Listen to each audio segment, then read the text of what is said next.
Assalamualaikum warahmatullahi ta'ala wabarakatuh. Alhamdulillah wa syukurillah wa salatu wassalamu ala sayyidina rasulillah Muhammad ibn Abdullah wa ala alihi wa sahbihi wa man wala amma ba'd. Perkenalkan, nama saya Imam Wahyudin dari kelas B. Saya ingin mempresentasikan sebuah makalah pada mata kuliah BTQ, Baca Tulis Al-Quran, sebagai dosen pengampu Bapak Darmansyah, SPDI, MPDI, yang berjudul Metode Ummi. Metode Ummi adalah metode inovasi pembelajaran membaca Al-Quran yang dirancang agar terasa lebih mudah, menyenangkan, dan menyentuh hati. Dikembangkan sejak tahun 2007 oleh Ummi Foundation. Metode ini mengadopsi kasih sayang seorang ibu sebagai ruh di dalam pengajarannya. Kemudian juga latar belakang dan sejarah daripada metode Ummi ini adalah sebuah peningkatan kesadaran umat Islam untuk mempelajari Al-Quran, menuntut darinya metode yang efektif dan menjangkau seluruh lapisan masyarakat. Awal mula daripada tercetusnya metode Ummi ini yaitu pada tahun 2007 yang dilakukan oleh pakar pendidikan umat Islam yaitu Bapak Yusuf MS dan juga Bapak Masruri di bawah naungan KPI, Kualitas Pendidikan Indonesia, yang terinspirasi dari metode-metode yang telah sukses sebelumnya yang kemudian disempurnakan menjadi sebuah sistem yang terpadu dan bermutu tinggi. Membawa semangat atas dasar semangat fastabiqul khairat untuk berlomba-lomba di dalam kebaikan, untuk memberantas buta aksara Al-Quran yang ada di negara kita, negara Indonesia. Maka di antara metode Ummi ini yang dilakukan, yang pertama metode langsung, yaitu membaca langsung tanpa mengeja atau banyak penjelasan teori, sehingga anak lebih cepat memahami. Langsung mengeja kepada anak tersebut, anak didik itu. Yang kedua, dengan cara mengulang-ulang atau repetisi adalah kunci kekuatan dari keindahan bacaan agar melekat di ingatan. Mengulang-ulang bacaan dari ayat Al-Quran tersebut. Kemudian yang ketiga adalah kasih sayang, mendidik dengan cinta dan kesabaran tulus sebagaimana seorang ibu yang membimbing anaknya penuh dengan kesabaran, penuh dengan kasih sayang, penuh dengan ketulusan, sampai anak itu mampu dan bisa membaca Al-Quran.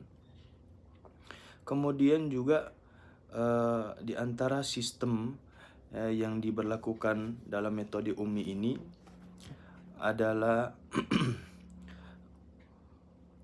metode yang bermutu, yaitu dengan mengadakan buku-buku dari kelas bawah sampai kelas atas, yaitu buku dari jilid 1 sampai jilid 6 bagi remaja atau dewasa, tajwid dasar, dan alat peraga yang terstandarisasi bagi para pelajar.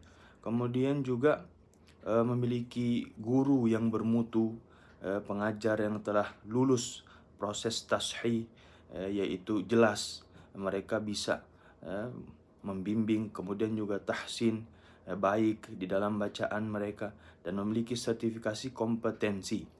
Kemudian juga ada yang ketiga, sistem yang bermutu, memiliki sistem yang rampung, yang baik, sehingga terkoordinir dengan baik seluruh proses pembelajaran tersebut, yaitu manajemen pembelajaran yang profesional berbasis pada pilar-pilar yang sangat bermutu. Kemudian juga di antara tahapan-tahapan pembelajaran yang diberlakukan di dalam metode Ummi ini yang dirancang secara sistematis untuk memastikan pemahaman maksimal bagi peserta didik. Yang pertama adalah pembukaan, yaitu mengkondisikan kelas dan doa bersama. Kemudian yang kedua, pemahaman konsep, memastikan siswa paham materi yang diberikan. Kemudian juga ada apersepsi, mengulang materi sebelumnya sebentar setelah pembukaan. Kemudian apersepsi yang kedua, mengulang materi sebelumnya yang telah dipelajari. Kemudian yang ketiga, penanaman konsep, mengenalkan materi baru secara klasikal, baru masuk di dalam materi yang selanjutnya yang akan dipelajari oleh peserta didik. Kemudian memberikan pemahaman konsep, memastikan siswa telah memahami materi yang baru. Kemudian dilakukan latihan atau keterampilan siswa mempraktikkan bacaan secara mandiri. Kemudian ada yang namanya evaluasi, penilaian kemajuan harian setiap siswa. Setiap siswa harus dipastikan memiliki kemajuan atau tidak di dalam setiap proses pembelajaran. Kemudian yang terakhir ada yang namanya penutup, doa penutup dan motivasi belajar. Kemudian juga di antara sistem yang dilakukan oleh metode UMI ini, yaitu memiliki pilar sistem yang bermutu untuk mencapai hasil yang berkualitas. Di dalam lembaga pendidikan harus menerapkan pilar-pilar manajemen berikut ini, di antaranya dukungan pengelola, dukungan pengelola yaitu pimpinan sekolah atau pimpinan dari tempat-tempat pengajian yang ada, TPQ atau yang lain sebagainya, yaitu dengan mendukung kurikulum, SDM, kesejahteraan guru, serta sarana prasarana. Kemudian juga yang kedua, sertifikasi guru. Setiap pengajar wajib memiliki lisensi resmi sebagai standar kompetensi dasar mengajar. Kemudian yang ketiga, tahapan yang benar, yaitu proses KBM harus mengikuti prosedur yang disesuaikan dengan karakteristik materi Al-Quran. Kemudian juga yang keempat, memiliki target jelas dan terukur, memiliki parameter keberhasilan yang pasti untuk memudahkan pemberian solusi jika ada kendala. Kemudian yang kelima, ada mastery learning, siswa hanya boleh lanjut ke jilid berikutnya jika materi sebelumnya ia telah benar-benar memahaminya dengan baik atau telah lancar di dalam membaca. Kemudian juga di antara pilar sistem yang bermutu yang diberlakukan oleh metode UMI ini, yaitu menjamin keberlanjutan kualitas pendidikan Al-Quran. Satu, waktu yang memadai. Belajar Al-Quran butuh latihan rutin untuk melatih skill membaca secara tartil. Kemudian yang kedua, quality control, kontrol internal dan eksternal yang intensif untuk menjaga standar pengajaran. Kemudian yang ketiga, rasio guru dan siswa. Idealnya satu guru mengajar maksimal 10-15 siswa agar interaksi lebih jauh efektif. Kemudian yang keempat, progress report. Laporan berkala untuk seorang guru, orang tua, dan pengelola sebagai alat evaluasi. Kemudian juga yang kelima, koordinator handal. Dibutuhkan sosok pemimpin lapangan yang mampu menggerakkan seluruh pilar mutu. Maka yang terakhir adalah di antara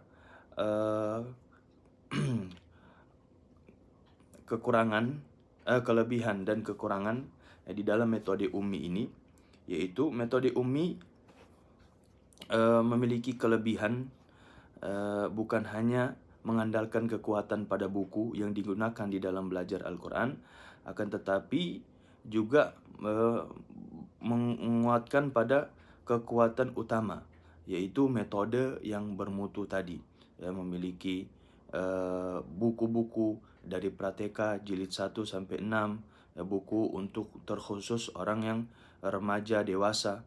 Kemudian juga ada Gharib Al-Quran, kemudian ada tajwid dasar serta alat peraga dan metodologi pembelajaran. Kemudian juga kelebihan di dalam metode UMI ini adalah mengedepankan guru yang benar-benar yang betul-betul menguasai secara mendalam di dalam mengajarkan Al-Quran. Dan harus seorang guru di dalam metode UMI ini mereka minimal melalui 3 tahapan, yaitu tashih, tahsin, dan juga sertifikasi guru Al-Quran. Dan masih banyak lagi yang lainnya di dalam kelebihan-kelebihan di dalam metode UMI ini. Dan adapun kekurangan di dalam metode UMI ini yaitu karena di dalam metode UMI ini adalah sebuah sistem, tentunya pasti semua bagian-bagian sistem itu dituntut harus bermutu, harus baik ya pasti adanya yaitu kekurangan, kelemahan dan semuanya dan sangat membutuhkan tenaga pengelola yang profesional. Baik, sebagai penutup kesimpulan, metode UMI ini merupakan salah satu metode membaca Al-Quran yang langsung memasukkan dan mempraktikkan bacaan tartil sesuai dengan kaidah ilmu tajwid. Metode UMI ini metode UMI untuk anak prasekolah, yaitu metode yang dianalogikan kepada seorang ibu. Artinya metode UMI ini merupakan metode yang dianalogikan kepada seorang ibu. Artinya metode UMI ini merupakan metode belajar membaca yang mengikuti kata-kata ibu, misalnya belajar membaca kata sajadah dengan mengejanya secara langsung per suku kata, yaitu sajadah, dan juga bagian-bagian yang lainnya sebagaimana yang langsung diajarkan seorang ibu kepada anaknya, yang tentunya dengan mengedepankan kasih sayang, penuh dengan perhatian, penuh dengan kesabaran, kemudian mengulang-ulanginya di dalam ejaan-ejaan tersebut sampai ia lancar di dalam bacaan Qur'annya. Baik, mungkin itu yang bisa kita sampaikan di dalam presentasi kali ini. Lebih dan kurangnya saya mohon maaf. Assalamualaikum warahmatullahi taala wabarakatuh.